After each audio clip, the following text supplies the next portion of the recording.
Vamos a abrir nuestras Biblias una vez más en la primera carta a los Corintios. Primera carta a los Corintios, capítulo 14, versículo 40. Es el mismo texto que vimos el domingo pasado. Y vamos a leerlo a una sola voz. Dice así la palabra de Dios. Leamos todos juntos, fuerte.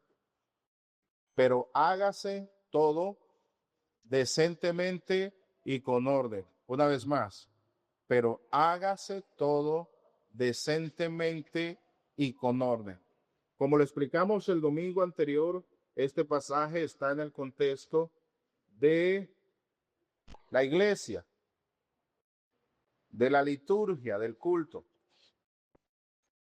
Y a modo de introducción enseñábamos en el sermón pasado que hay dos clases de culto: un culto privado, el cual es personal, y un culto público, el cual es congregacional. Hablamos también, a modo de introducción, las palabras que se emplean en la Biblia para hablar del culto, del servicio público.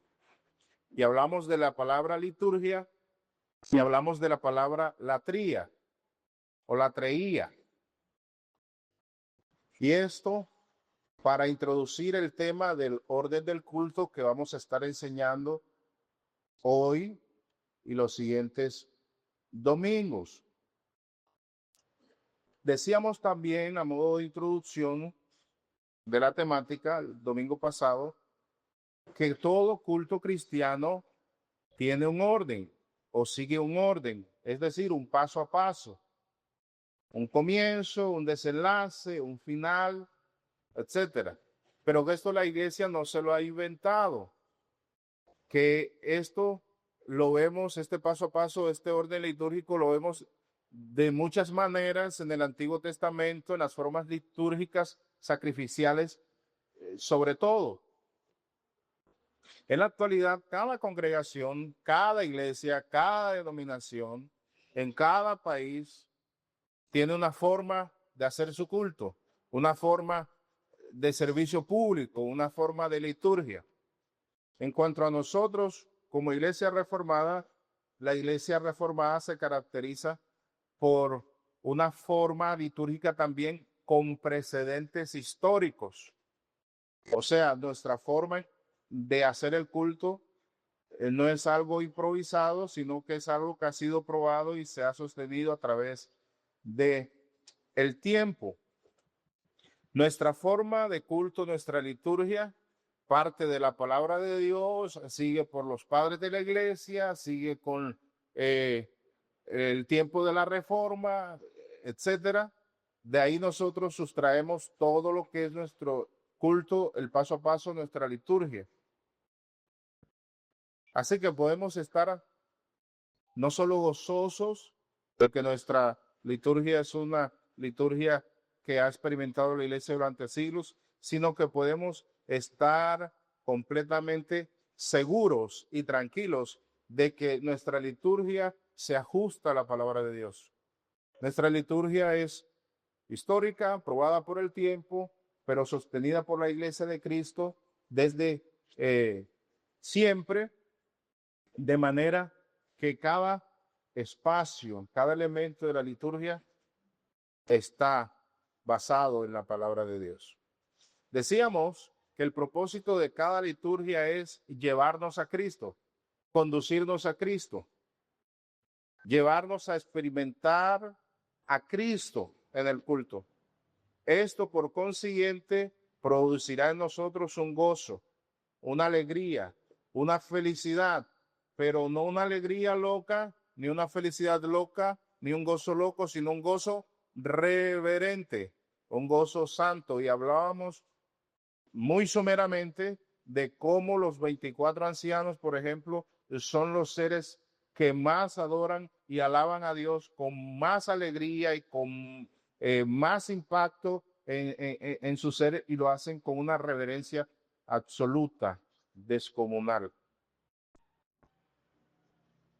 Y es que al presentarnos nosotros delante de Dios debemos hacerlo con tal solemnidad porque estamos ante un Dios santo.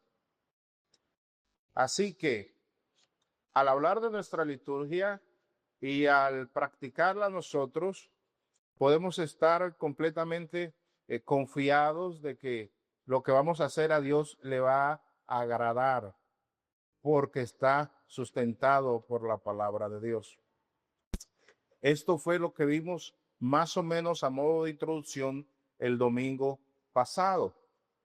Invito a los que no hayan escuchado el sermón que lo escuchen y los que puedan repasarlo, háganlo porque es supremamente interesante. Hoy vamos a continuar. Hoy vamos a continuar con la temática del orden del culto y vamos a ver hoy 3 de los elementos del orden del culto. Estos 3 elementos son supremamente importantes. El tercero no siempre está de tercer lugar en una liturgia. A veces ocupa el cuarto lugar o el quinto o el sexto. Lo importante es esto, que cada uno de los 3 elementos que vamos a enseñar hoy, así como los siguientes en los siguientes sermones, son elementos que todas las iglesias bíblicas y reformadas tienen en su liturgia, independientemente de en dónde lo ponen primero y en dónde lo ponen segundo o tercero. Así que eso es lo que vamos a ver hoy. Hoy vamos a ver 3 elementos de la liturgia que para nosotros serán las 3 primeras partes de nuestro culto, en este orden. Hoy vamos a ver los 3 primeros elementos de nuestra liturgia, o sea, los 3 primeros elementos que nosotros vamos a ver en cada culto. No todas las iglesias, decía, manejan el mismo orden, pero sí todas las iglesias reformadas mantienen o contienen estos elementos de los que vamos a hablar no solo hoy, sino los siguientes domingos. Graves estos elementos porque muy pronto, cuando terminemos nuestros estudios, de acuerdo al orden que voy enseñando de estos elementos, vamos nosotros a hacer nuestro culto. Les invito entonces a estar atentos para mirar cuáles van a ser los 3 elementos de los que vamos a hablar y enseñar hoy. Y el primer elemento es este: preparación. Preparación. Es sencillo, es una palabra fácil de aprender, fácil de grabar. Preparación. Ahora, ¿qué es la preparación? Bueno, es este tiempo especial, escúchelo, de reflexión y de meditación que impele o invita a todos los presentes, tanto al director de culto como a toda la demás iglesia, desde el principio a tener una actitud de adoración reverente en el culto.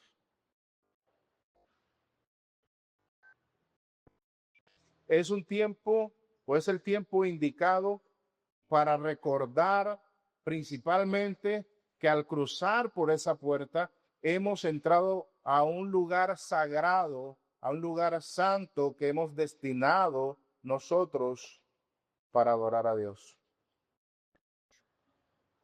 Por lo tanto, debemos entonces preparar nuestra mente, nuestra alma, nuestro cuerpo, nuestro corazón para adorar a Dios. Cuando usted cruza por esa puerta cada domingo, usted cruza para tener un encuentro especial con su Dios, con el Dios del pacto. Y el momento de la preparación nos recuerda eso. Podríamos decir que es principalmente entonces el momento de la preparación, un periodo de silencio reverente, de introspección, de meditación, de reflexión. Antes del culto público, todos charlamos, nos saludamos, tomamos café, tomamos agua, tomamos aromática, pero al momento de iniciar el culto, el momento de la preparación, que es el primer elemento del culto. Con este elemento ya todo cambia. Toda la iglesia, cuando llega el momento de iniciar el culto, entonces, grandes y pequeños, nos tomamos un tiempo para estar en silencio, para entrar a la presencia de Dios. Y esto no es solo cerrar la boca o abstenerse de hacer expresiones o abstenerse de hacer ruidos. No, no, no. Esto no se trata solo de usted hacer allí silencio, sino que se trata de reflexionar de a qué ha venido usted. Es el momento en el que nosotros debemos abandonar todas nuestras preocupaciones. Es el momento en el que nosotros dejamos el café, dejamos la aromática, dejamos el celular, nos disponemos a contemplar la majestad de Dios. Es un momento de suma reverencia y piedad. Este periodo, además de implicar un silencio reverente, también implica una oración congregacional. Pero ya no es una oración en voz alta como la que normalmente hacemos, sino que es una oración silenciosa, interna, personal, con la que nosotros buscamos intimidad y diálogo con Dios. Con este momento de preparación, lleno de oración íntima y silencio reverente, se da entonces inicio formal al culto cristiano. No es un apéndice del culto, no es un acto de poca importancia, es el inicio oficial de la liturgia. Es penoso y todos tenemos que confesar aquí pecado. Es penoso que el director del culto ya está orando para comenzar incluso el culto y nosotros estamos allá preguntando si los frijoles los apagamos o no. Es penoso que mientras acá el director está tratando de presentarle a la iglesia y presentarse a sí mismo con reverencia ante Dios, nosotros allá atrás estemos conversando de cosas o entrando con ruido y saludando a todo el mundo y haciendo bulla y descolocando a todo el mundo. No está bien. Cuando comienza el culto, que comienza con este momento de preparación, debemos entender que ha comenzado entonces un momento sagrado para nosotros. Es nuestra primera forma de presentarnos ante Dios para encontrarnos con Él de una manera especial. Por eso debe ser entonces un momento de silencio comunitario y un momento de reflexión personal, privada. Usted no sabe que por eso es que a veces nosotros entramos a la iglesia y salimos igual, porque no tenemos este tiempo para prepararnos, para encontrarnos con Dios. No somos conscientes de esto. Este momento de preparación litúrgica, escuche, es una necesidad de la iglesia. Esto nos enseña la reverencia, nos enseña a ser ordenados. ¿Qué busca este momento?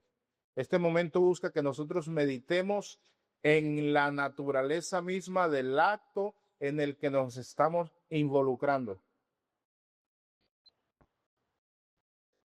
Busca que reflexionemos en la reverencia que el culto conlleva en sí mismo. Y es que a veces venimos a culto y salimos iguales, lo decía, porque es que antes del culto y durante el culto y aún después del culto nos comportamos como si estuviéramos en el parque del pueblo o como si estuviéramos paseando en un centro comercial.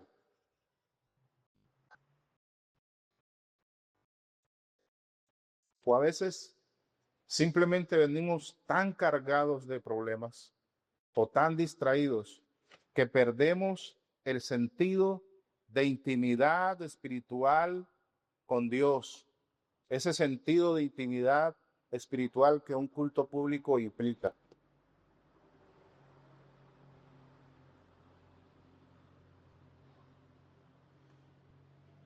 Si nosotros nos preparamos adecuadamente y este se convierte en nuestro primer momento del culto, nosotros no tendremos un encuentro con Dios, ni un culto, ni una liturgia superficial. Piénselo. ¿Por qué usted a veces sale igual que lo que entre?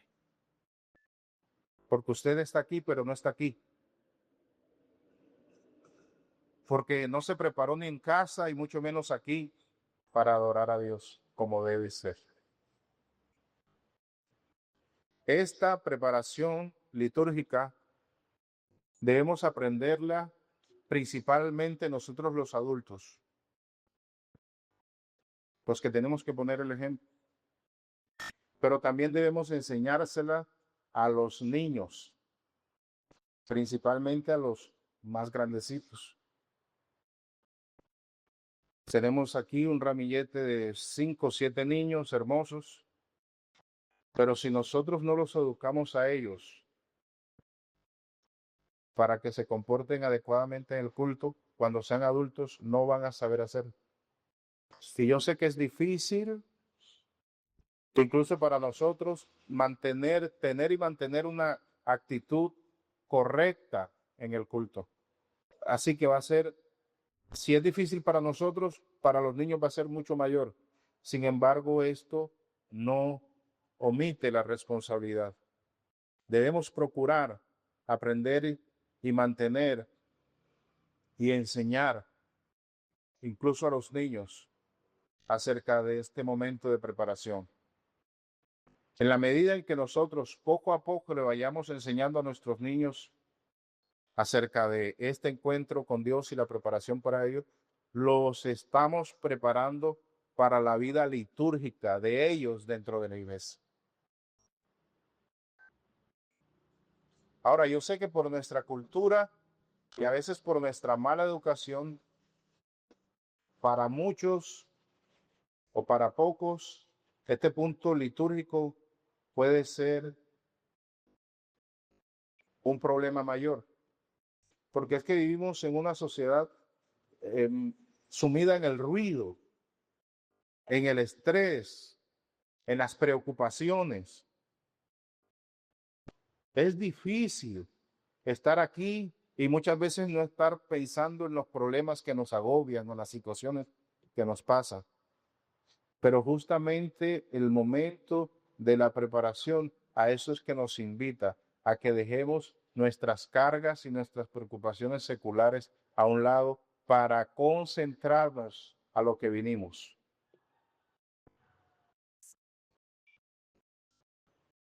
Es justamente a causa de ese ruido, de ese estrés, de esas preocupaciones que nosotros debemos procurar presentarnos delante de Dios inicialmente en un silencio reverente.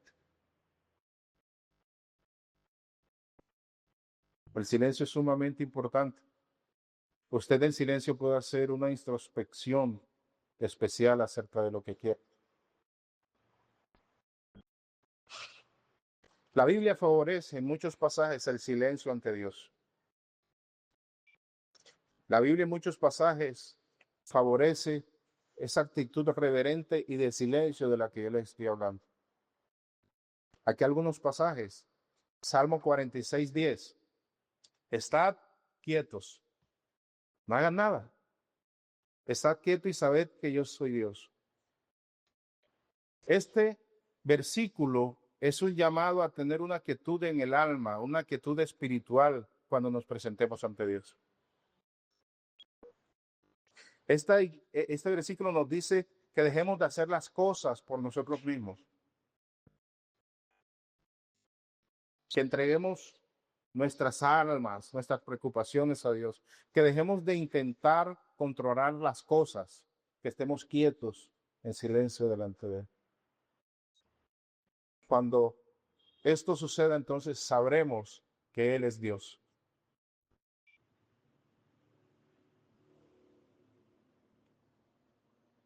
Salmo 37:7. Guarda silencio ante el Señor. Cuando vengas ante Él, ¿qué vas a hacer? Guarda silencio.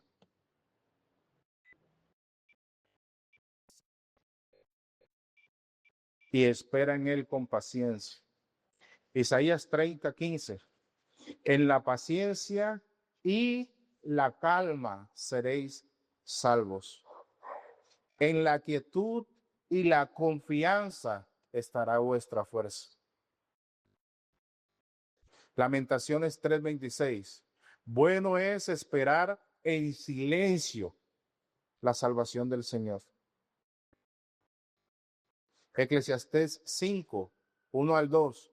Cuando fueres a la casa de Dios, guarda tu pie y acércate más para oír que para ofrecer el sacrificio de los necios, porque no saben que hacen mal.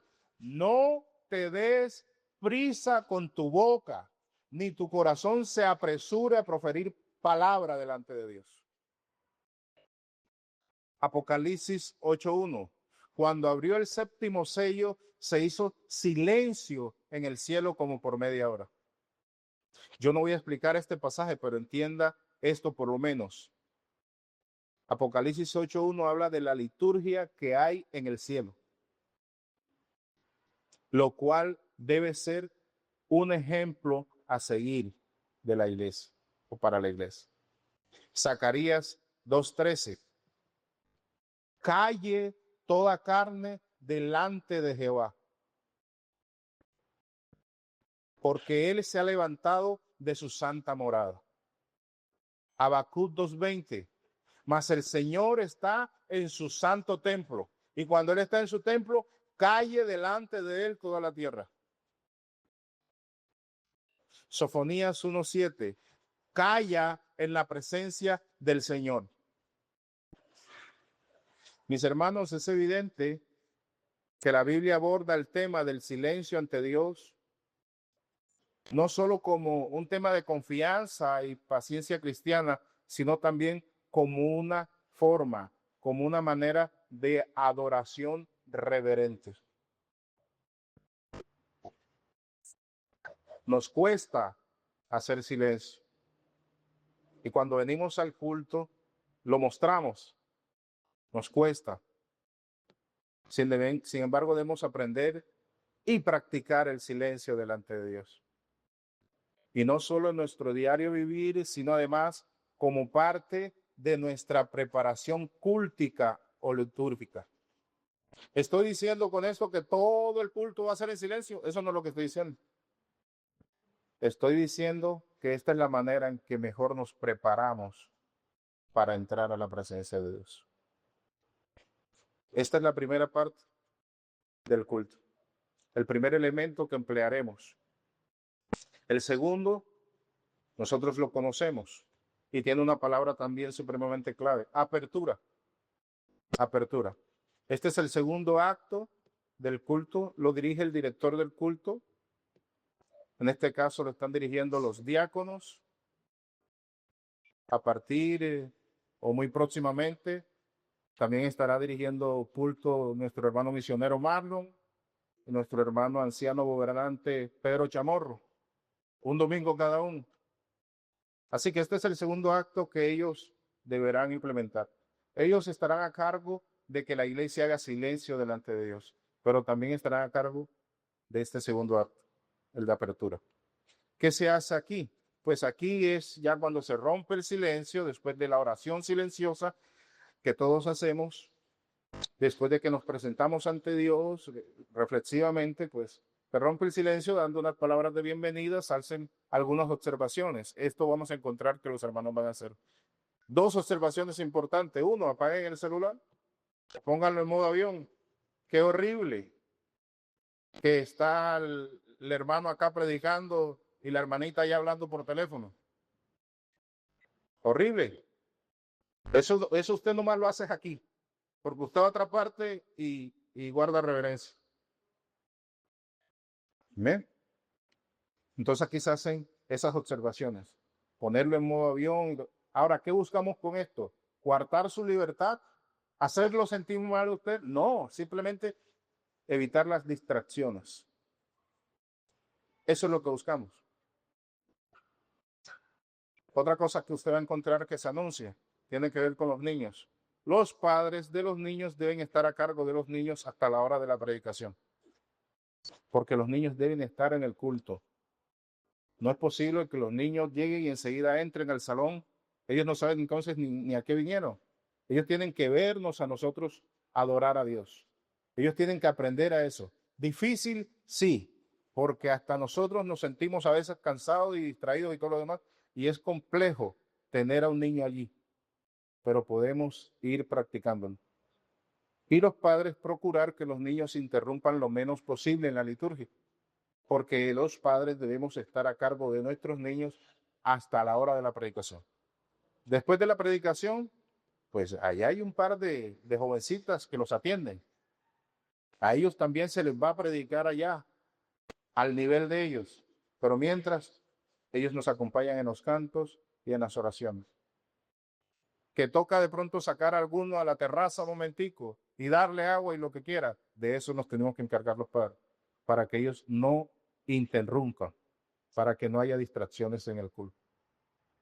Así que usted va a encontrar de ahora en adelante esas exhortaciones de nuestros hermanos. Y lo anticipo para que no se molesten ni lo tomen personal. Es simplemente que venimos a lo que venimos y procuramos no tener distracciones innecesarias. Ahora, ¿por qué es importante este punto de apertura? Es importante por varias razones, entre ellas porque este momento de apertura nos recuerda, por un lado, lo que es un culto público, y por otro lado, ¿quién es el centro del culto?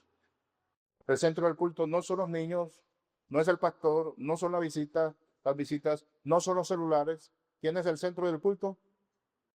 Dios, Cristo. Ahora, ¿por qué es un centro? ¿Por qué Dios es el centro del culto? Para empezar, Él fue el que se lo inventó. Él fue el que nos ordenó hacerlo. Y tenemos que hacerlo como Él nos lo diga en su palabra.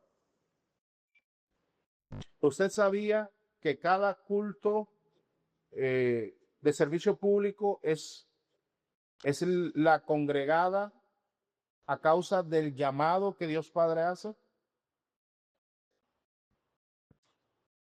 El culto público es un llamado especial que Dios hace a su pueblo para que se reúna a encontrarse con Él. Eso es el culto público. En nuestro caso particular, providencialmente, el Señor ha permitido que nosotros nos congreguemos y Él nos invita a que lo hagamos. ¿A qué horas? Los domingos. A las 9 de la mañana. Entonces uno procura estar un poquito antes, haciendo caso a ese llamado que Dios nos hace. ¿Ve? Es Dios el que nos llama aquí a este lugar. Es Dios el que nos convoca. Cada que usted no viene, usted, ¿a quién le está haciendo el feo? ¿Al pastor? A Dios. Y debemos ser conscientes de eso. El culto no es la mera invitación del director o del pastor o de los ancianos. Es una convocatoria, es un llamado que Dios hace a su pueblo para que la adore. Pero por otro lado, Dios no solo nos invita a que vengamos a Él. Mire usted lo hermoso de esto. Dios no solo nos invita, Dios no solo nos convoca, sino que usted sabe qué es lo que Él hace. En el culto, Él se acerca a nosotros. Se acerca a nosotros. Y nosotros debemos ser también supremamente conscientes de eso. El Dios del pacto, que no necesita de nada ni de nadie, tiene la condescendencia, no solo de invitarnos, sino de acercarse y sentarse junto con nosotros. Esta es una de las maneras en que Dios se humilla. ¿Usted sabía eso? Salmo 113, 1 al 6. Alabad, siervos de Jehová, alabad el nombre de Jehová. Sea el nombre de Jehová bendito desde ahora y para siempre. Desde el nacimiento del sol hasta donde se pone, sea alabado el nombre de Jehová. Excelso sobre todas las naciones es Jehová, sobre los cielos su gloria. ¿Quién como Jehová nuestro Dios, que se sienta en las alturas, que se humilla a mirar en el cielo y en la tierra?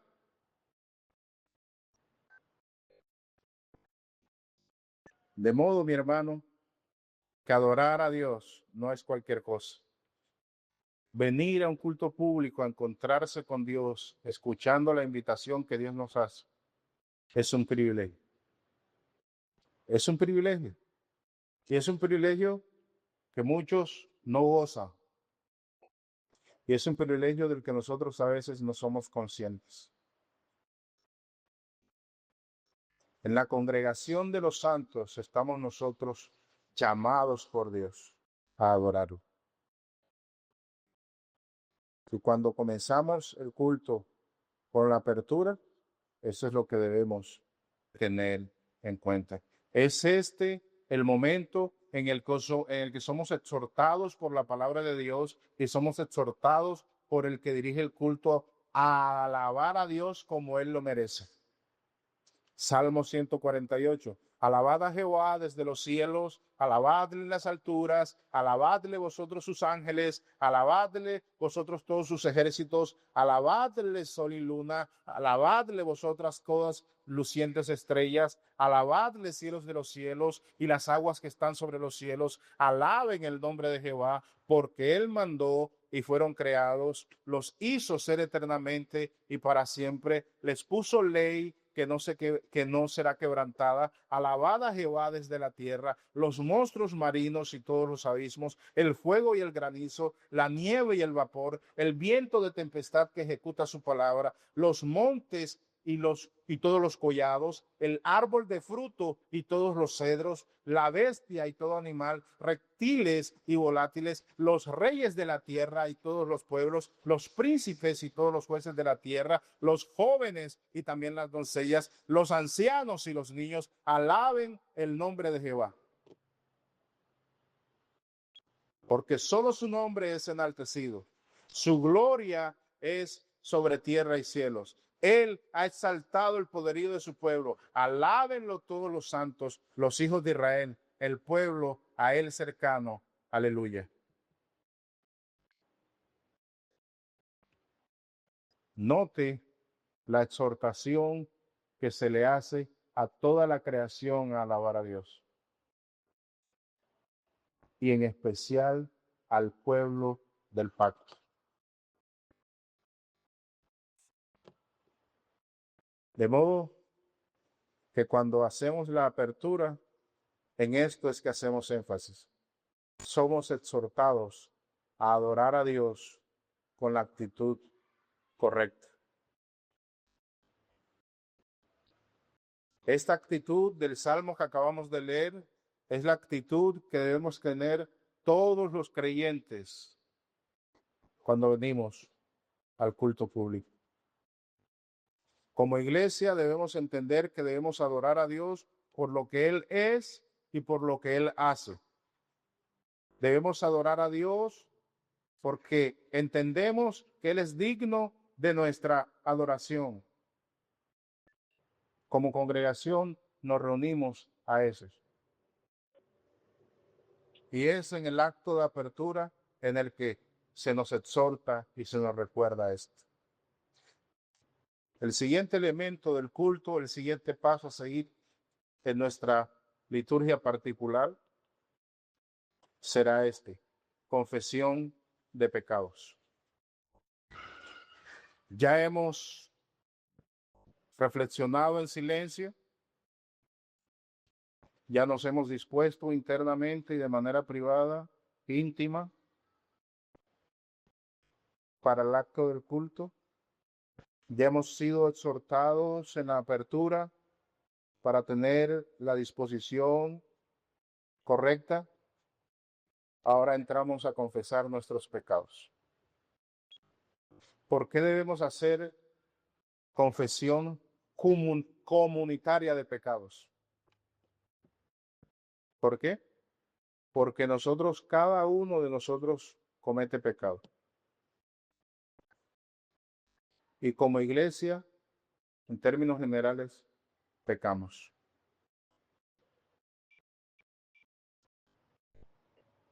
Pecados que usted cree que nadie los sabe y los sabe más de uno. Pecados que usted cree que nadie lo vio o la vio, pero el Señor lo ha visto.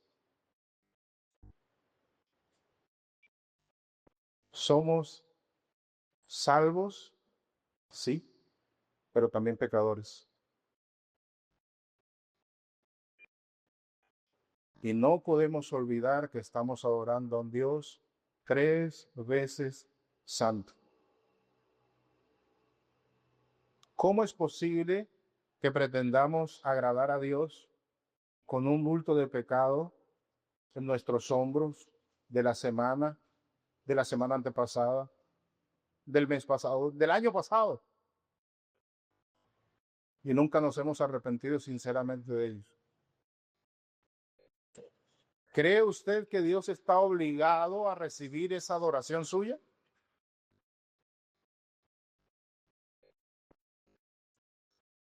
No, Dios no está obligado. Así que como iglesia entonces nos disponemos todos a confesar nuestros pecados. En primer lugar, porque estamos adorando a un Dios 3 veces santo. En segundo lugar, porque nosotros somos supremamente pecadores. Y en tercer lugar, porque frente a un culto público, al estar ante la santa y excelsa presencia de Dios, es necesario entonces que entremos a cuentas con Él. En cada culto que usted viene a adorar a Dios, es necesario que usted entre a cuentas con Dios. Y como iglesia, que lo hagamos. Usted sabe que confesar su pecado y mi pecado es una necesidad. Y el pueblo de Dios lo ha entendido. Y por eso el pueblo de Dios no solo ha confesado sus pecados de manera individual, sino de manera colectiva. Es triste ver cristianos que usted sabe que están incluso practicando pecado y vienen al culto como si nada. Para uno como pastor eso es triste. Debemos confesar nuestros pecados a Dios y apartarnos. El pueblo de Dios siempre ha tenido la necesidad de confesar sus pecados. El pueblo de Dios siempre lo ha hecho de manera individual y de manera colectiva. Veamos algunos pasajes o algunos ejemplos. Nehemías capítulo 1, versículos 5 hasta el 7.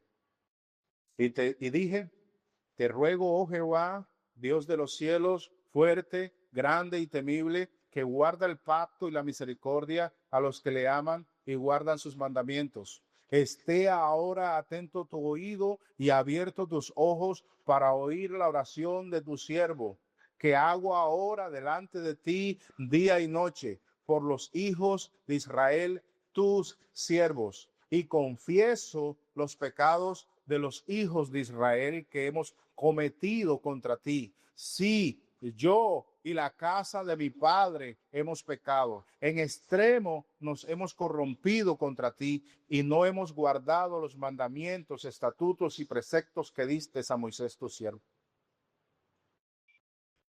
Nehemías 9, 1 al 3. El día 24 del mismo mes se reunieron los hijos de Israel en ayuno y con cilicio y tierra sobre sí, Y ya se había apartado la descendencia de Israel de todos los extranjeros, y estando en pie, confesaron sus pecados y las iniquidades de sus padres. Y puestos en pie en su lugar, leyeron el libro de la ley de Jehová su Dios, la cuarta parte del día, y la cuarta parte confesaron sus pecados. Jeremías 14, 20 al 21. Reconocemos, oh Jehová, nuestra impiedad, la iniquidad de nuestros padres, porque contra ti hemos pecado. Por amor de tu nombre, no nos deseches, ni nos deshonres tu glorioso trono, ni deshonres tu glorioso trono. Acuérdate, no invalides tu pacto con nosotros. Daniel capítulo 9, versículos 4 al 6 y 8. Y oré a Jehová mi Dios e hice confesión diciendo, ahora, Señor, Dios grande, digno de ser temido, que guardas el pacto y la misericordia con los que te aman y guardan tus mandamientos. Hemos pecado, hemos cometido iniquidad, hemos hecho impíamente y hemos sido rebeldes y nos hemos apartado de tus mandamientos y de tus ordenanzas. No hemos obedecido a tus siervos los profetas, que en tu nombre hablaron a nuestros reyes, a nuestros príncipes, a nuestros padres y a todo el pueblo de la tierra. Oh Jehová, nuestra es la confusión de rostro de nuestros reyes, de nuestros príncipes y de nuestros padres, porque contra ti pecamos. Esdras 9, 5 al 7. Y a la hora del sacrificio de la tarde, me levanté de mi aflicción y habiendo rasgado mi vestido y mi manto, me postré de rodillas y extendí mis manos a Jehová mi Dios. Y dije, Dios mío, confuso y avergonzado estoy para levantar, oh Dios, mi rostro a ti, porque nuestras iniquidades se han multiplicado sobre nuestra cabeza y nuestros delitos han crecido hasta el cielo. Desde los días de nuestros padres hasta este día hemos vivido en gran pecado y por nuestras iniquidades nosotros, nuestros reyes y nuestros sacerdotes hemos sido entregados en manos de los reyes de la tierra a espada, a cautiverio, a robo y a vergüenza que cubre nuestro rostro, como hoy día. Versículo 1, capítulo 10. Mientras oraba Esdras y hacía confesión, llorando y postrándose delante de la casa de Dios, se juntó a él una muy grande multitud de Israel, hombres, mujeres y niños, y lloraba el pueblo amargamente. El pueblo de Dios desde siempre ha confesado su pecado, no solo de manera individual, sino litúrgica o corporativamente. Y es que la confesión tiene una importancia, la confesión de pecados tiene una importancia vital en el pueblo de Dios. Proverbios 28:3. El que encubre su pecado no prosperará, no prosperará. Mas el que los confiesa y se aparta o los abandona, que haya misericordia divina. Segunda de Crónicas 7:14. Si se humillare mi pueblo, sobre el cual mi nombre es invocado, y oraren y buscaren mi rostro y se convirtieren de sus malos caminos, entonces yo oiré desde los cielos y perdonaré sus pecados y sanaré su tierra. Confesar los pecados tiene muchos beneficios, principalmente espirituales y de tipo de relación con Dios. Isaías 1:18. Venid luego, dice Jehová, y estemos a cuentas. Si vuestros pecados fueren como la grana, como la nieve serán emblanquecidos. Si fueren rojos como el carmesí, vendrán a ser como blanca lana. Primera de Juan 1:9. Si confesamos nuestros pecados, Él es fiel y justo para perdonar nuestros pecados y limpiarnos de toda maldad. Debemos entonces confesar nuestros pecados como el pueblo de Dios desde siempre lo ha hecho, sí y sí. Porque Dios no solo promete perdonarnos, sino limpiarnos de ellos. Cada domingo es una oportunidad para usted, a través de la confesión de pecados, renovar sus votos para con Dios. Cada domingo. No importa lo que hiciste esta semana, tienes hoy la sublime y graciosa, llena de gracia oportunidad de Dios de ponerte a cuentas con Él. Y Él jura, Él promete que perdonará todos tus pecados. Ese es nuestro Dios de gracia. Y aquí el beneficio, la bendición de confesar nuestros pecados de manera individual y colectivamente en nuestro culto público.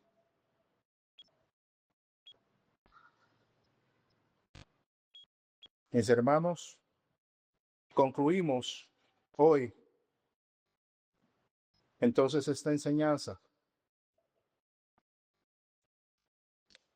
acerca del orden del culto o de la liturgia cristiana.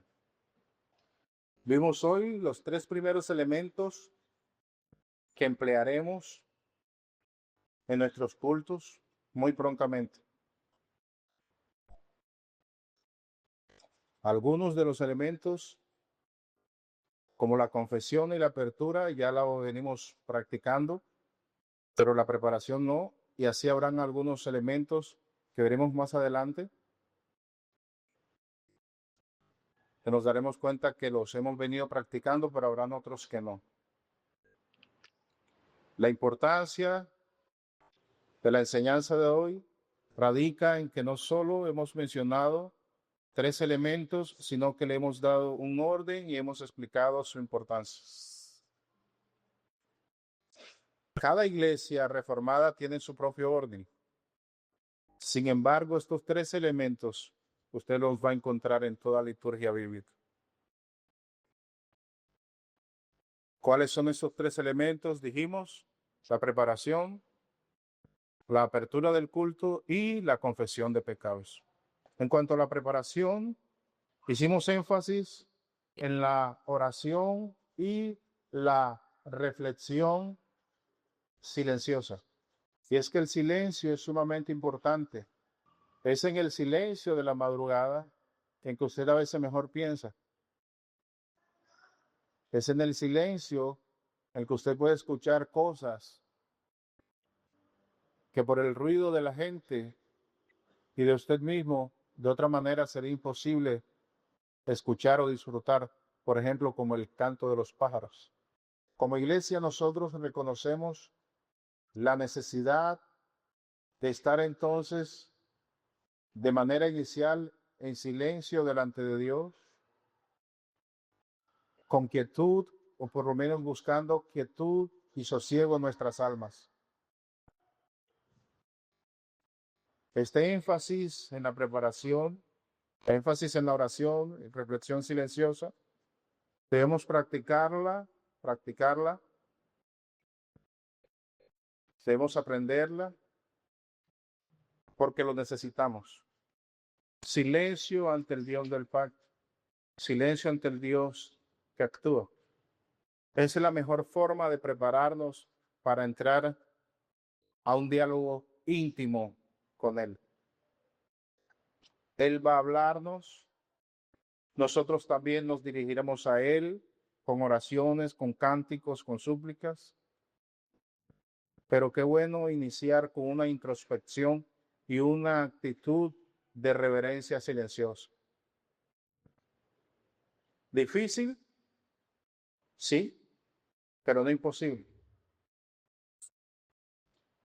Aún los niños, sobre todo los más grandecitos, deben aprenderlo, porque ellos también participan del culto.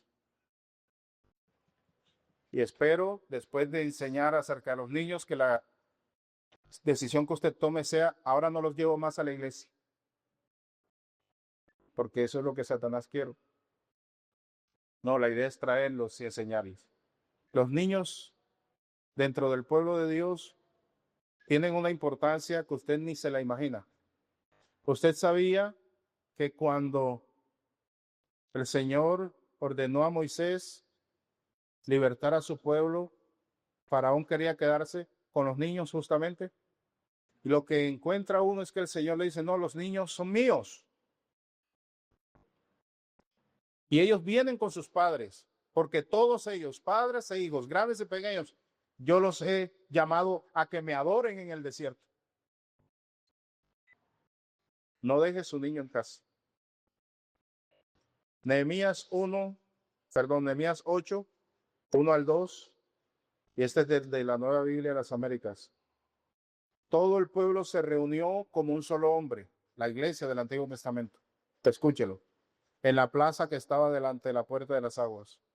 Y pidieron al escriba Esdras que trajera el libro de la ley de Moisés que el Señor había dado a Israel. Entonces el sacerdote Esdras trajo la ley delante de la asamblea de hombres y mujeres y de todos los que podían entender lo que oían.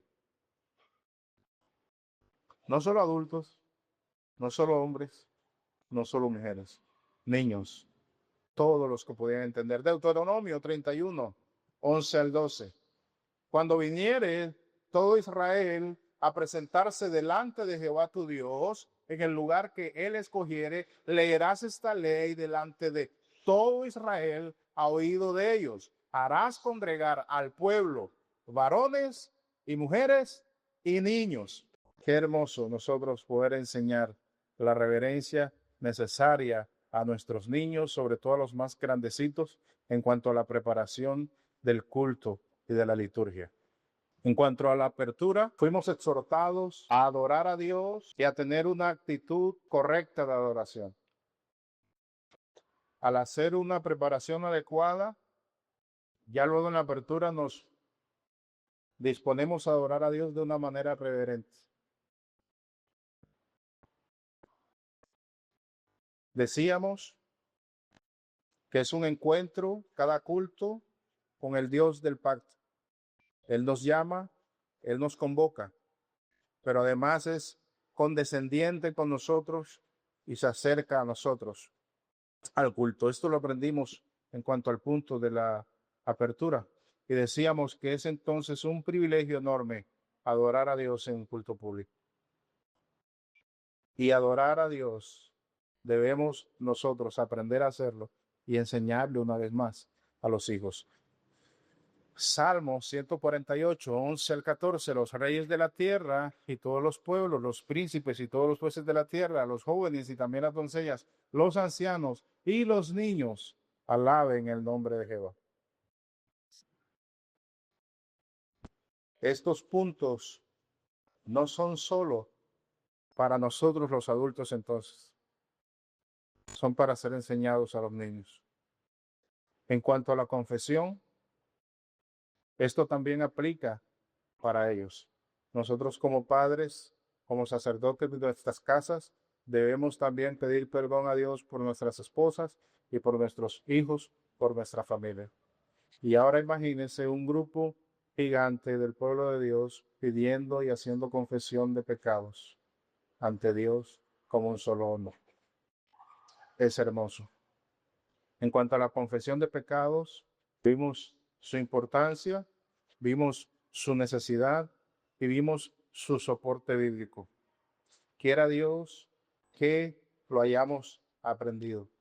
Quiera Dios que de verdad entendamos que cada domingo es una oportunidad para renovar nuestros votos a Dios, confesando a Él nuestros pecados y apartándonos de ellos.